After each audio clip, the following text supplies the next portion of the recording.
This is Terror Talk with Michael B, and I'm your host, Michael B. I'm back with Heather Campbell. She's my in-house medium and team member. And we have a story today about something that went a little bit different than we're used to. Heather contacted me one morning and said she had a regular house cleaning to do. Heather, tell us real quick what you do at house cleaning. So I cleanse the home energetically. So I remove anything that does not belong.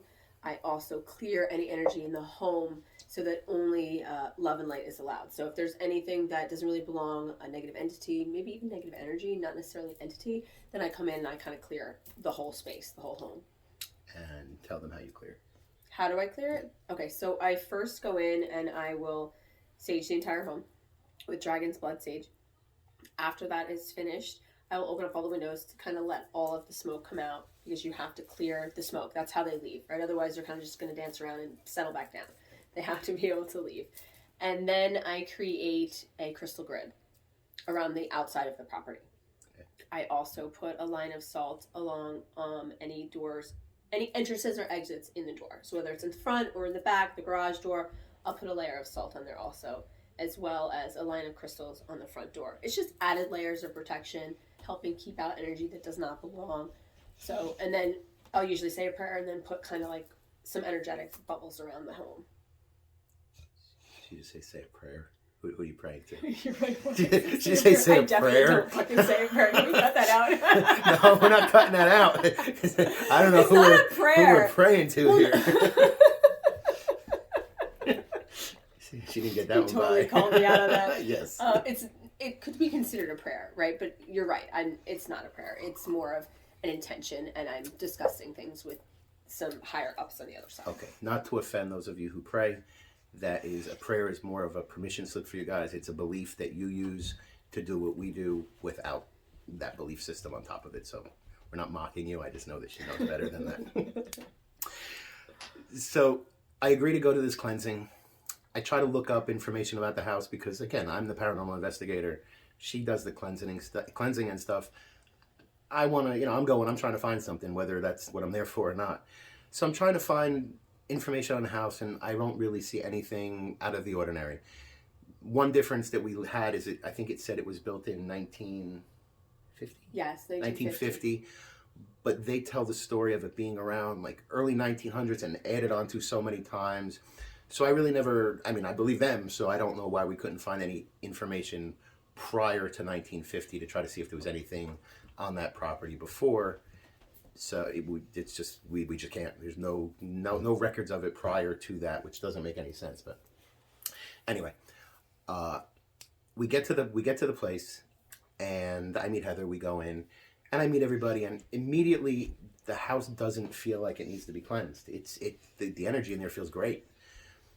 So, it's her thing. I'm just there to offer support. And so I guess when we first got there, they were kind of telling a story about what they think. There was somebody in the house or something like that. Yes, someone from a guy. They didn't know the name at the time. Right? They didn't. Okay. They didn't know the name. So when we got there in the beginning, there was somebody in the house that had apparently been there for 20 years or something. Yeah. 20 years, and they wanted to. Initially they wanted that removed, or? Yes, they wanted it removed, and they didn't say it was bad or demonic or they were doing things to them. It's just that they knew it had been there a long time, and she felt like her sister, I think, saw a figure, and a friend or a cousin also saw a figure, so they just wanted it removed or to be investigated. Right? Part of what I do, which I meant to say before with a cleansing, is I cross spirits over. Right before I kind of clear out the energy, I will ask anyone who wants help to step forward. So that I can energetically help them cross over into the light, right, from a lower dimension. That's usually what kind of stays around, is something that's stuck from a lower dimension. So I can help them cross over if they are willing. So I do that first, and that's part of what happened here, was that spirit kind of came through first, and that's how we found out his name. Okay. And to the viewers, I don't have Tourette's. My dog is trying to come up here and sit with us. That's why I'm doing all this stuff. If he barrels through, he's going to have to sit with him. So I'm listening to all this, and I decide to just, follow her lead wherever. So I guess you wanted to go up into the bedroom and start? That was where we felt the most energy, yes. Again, Heather is the psychic, the medium. She can cross into I am still learning. I'm like an apprentice, and I don't believe it. She's laughing at me because she knows I can do it, but you have to believe in yourself before you can. So I don't say anything. But when we walked up these steps, we went into the room. Heather was setting up her little crystals and wherever she does her stuff. And I literally said, Heather, it feels like Grand Central Station behind me, like just coming and going and coming and going. And she was like, okay, does it? Like, she didn't tune in yet, I guess. And it turned out that after you finally started connecting, that there was a portal kind of behind me in the attic. Right in that spot, right where you were saying that, in like a crawl space, I guess attic type thing is what you would call it. There was one in the back of there, Which this one walks into the room and goes, oh, there's a portal there. I see it swirling. And I'm like, okay. I feel it, but okay. I guess it's like the Rick and Morty, like you see the big, like... Kind of not as animated, but yes. More Matrix-y type, but... And she tells me I can do this. No, I can't. I don't see swirly things in the wall. I can feel an energy, 100%. You know this. I've gone up and said, like, I can feel it here. It feels like a swirling energy. Here comes the dog again. But I don't see it. I don't see anything. She does. So why don't you tell us what... We're going to stop the dog from climbing up. Why don't you tell us what happened? Like, what did you connect with? What was the story that you kind of found out, which will lead us into why we're actually podcasting about this? So the first spirit that came through, I was trying to cross over, see if anyone wanted to cross over. You just let him up. All right, want to come up, buddy? Yeah, that's fine. Just come up. Yeah, you can come up if you want. Okay, keep talking. So the first person that came through was a man who I saw who kind of had like a older suit looking type thing with like a hat on. Okay. And he told me his name is James and he was a conductor. Comfortable, Buddha?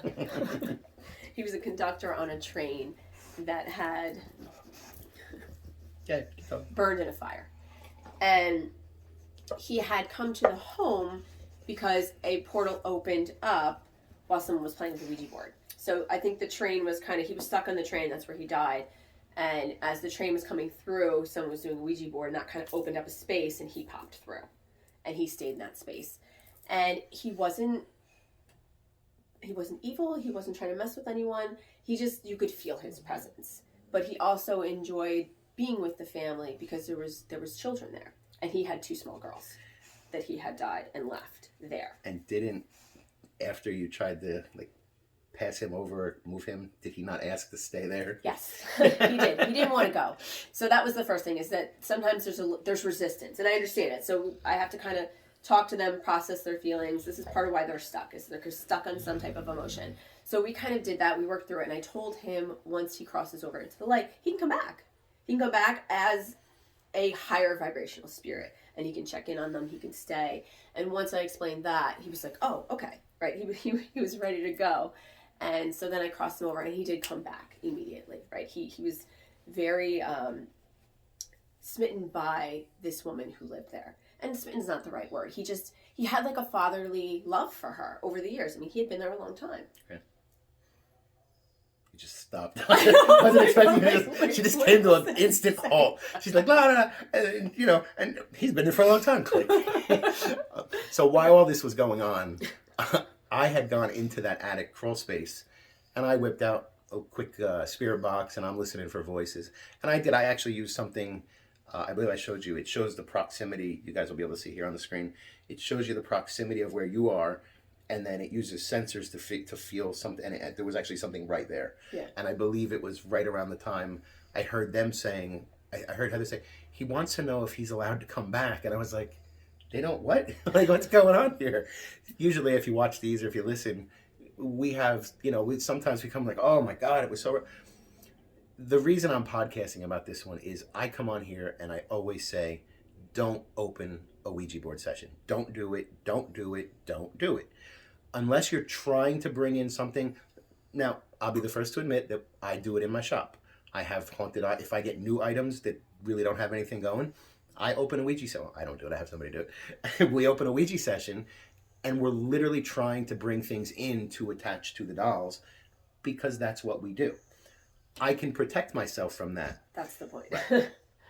So I always tell people, do not do it. It's not a joke.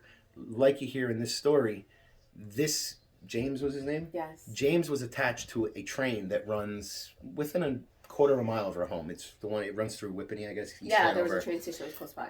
Or tracks, I'm sorry. I think I did it on a podcast earlier, and in my book I talk about an attachment I had at my venue, which ran along that same train track. A little boy died, and he came into our place. You know, he was there before I got there. The reason I'm saying it is he was attached to this train. They opened the Ouija session, and he saw like a beacon of light, like, oh my God, I'm going to that. And whoosh, he came into that home. And he's been there for 20 years. 27 years. 27 years. Yeah, 27 years. But the reason that we're doing this, Buddha's going to get up for the building point of this whole like the crescendo, was this is one of the few occasions that no evil entities came through. Yeah. Even what was going on in the attic and things coming and going as you felt, it was never a bad energy, an evil energy, which I believe also goes to the state of the people living there. They were very positive people. They were happy. They were loving. Everybody was great. It wasn't, sometimes you go in here and the second they open the door, you go, oh God, I know what's going on here. So again, that's why, you know, it's the one time that we have a Ouija board case that didn't, you know, involve us like, you know, exorcising somebody or, you know, clearing anything like evil or even getting drained. Yeah. He's literally trying to be a camera hog here. I don't know how much he's in frame, but the dog loves to be on camera. There you go. Boo, do you have anything to add to this or? No, okay.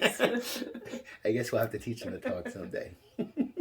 But yeah, so after that we did go. I know you had me help you with the crystals. We buried crystals around. Why don't you explain what that does? You mentioned the crystal grid. What is that actually? I mean, I'm sure they could imagine, but explain what that does for the house. So what I do is I take black tourmaline and I bury it on the outside of the four corners of the home. And now black tourmaline helps repel negative energy. And by burying it on the outside of the home, you can... Black tourmaline. Oh my God. You just keep talking. It helps repel negative energy. So by burying it on the outside just keep talking. On the outside of the home.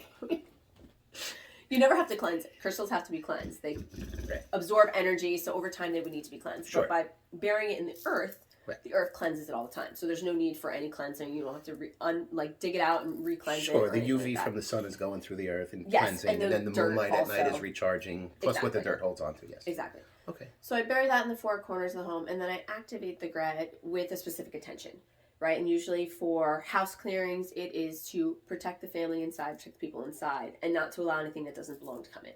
And there's usually something I say in the terms of, you know, only love and light is allowed in here. Like everything else has to stay out. And then so I kind of activate the grid with another quartz crystal, and then that kind of puts like barriers of light around the home. And I use my mediumship abilities to do that, but also Reiki to help kind of visualize and protect the home as much as possible. Okay. And does that last indefinite, or do you have to redo anything, or? It depends, because you can stop energy from the people that are going in all the time. But if you have someone new coming in, right, that maybe has something attached to them or has some evil, or bad negative energy, right, that can kind of come in there. So it's not going to completely take it away. It does help, but it depends on who comes into the home. Gotcha. So it is a good idea to cleanse your home. I recommend at least once a month, right? If it's never been done, you might want to have professionals come in and do it to clear it out the first time, but then you can easily do it on your own to maintain the energy in the home.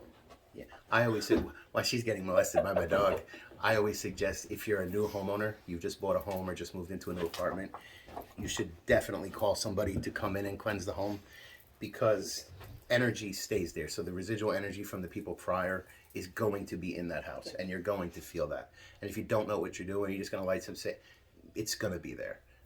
So you definitely want to, you know, if you're new house, new apartment, anything like that. And again, you can, maybe I should have you do an instruction video how to do it yourself, what they can say and do. We'll do a video and show you what you guys can say and do, so you can put it up there. You can always pay us to do it. I mean, we're pretty cute. We come out, good conversation. I'm funny. So, was there anything else about that day, or anything that I forgot about, or that you wanted to talk about? No, I don't think so. And you can buy these mugs on my website. So I'm sorry. TarotTalkNewJersey.com. I'll help you out here. For my birthday this year, I went to Atlantic City, and she was nice enough to come down and, spend some time. We're at the pool. We're in the pool, and she's like sitting like on the outside of the pool with like legs in. I'm in the pool, and I'm just talking to. I talk to everybody, and I was talking to these older folks, and they asked something. And I don't remember if I or you said I was an author. I think I might have told them that I wrote a book, or did you tell them? I think I did. I think she told them that. Did. And next thing I know, she disappears, and I'm like, oh great, you throw me to the wolves, like you say. But she came back with my book. We were at the pool, like I had my bathing suit and my phone, and she pulls out my book and brings it to the pool. So she's definitely she's definitely good for promoting. So thank you for that. But was there anything else? The only other thing that can happen, and this did happen also in a house cleansing, is a loved one can come through. Okay. So like her grandmother did come through right after I crossed James over. Then her grandmother came through with a bunch of messages for her. Okay. So that can happen as well. And we'll leave that private. We don't need to talk about that. All right. Is there anything else you want to share? Or I know Buddha's trying to get the last word in here. I know. I know. Can you connect to Buddha and see what he wants to say? I know exactly what he's trying to say. I need attention because I know you're recording. Yeah. I've been doing this a long time. He knows when I'm talking to the camera, and this is what he likes to do. Plus, I gave her a blanket for Christmas. It's got shrooms on it, and Buddha smells a new blanket, and that's like a girlfriend for him. So that's why he's all over it. But and he weighs more than me. oh no, you weigh more, don't you? No, it's $1.25. Yeah, I definitely don't weigh that. I don't know what I weigh. I'm not one of those people who weigh themselves all the time, but no. He's licking the crystal. It's like she's got crystals on. If you could see the floor, it's like we're mountain climbing over here. So anyway, the reason we did this is there is a chance that you could do a Ouija board session and not get something evil. It's very rare. But I thought it was different, and I thought it was a good story to share. Yeah, it's possible. As always, if you need to get in touch with us, it is terrortalknj.com. I'm Michael B. This is Heather Campbell. And until next time, stay safe. And this is Buddha.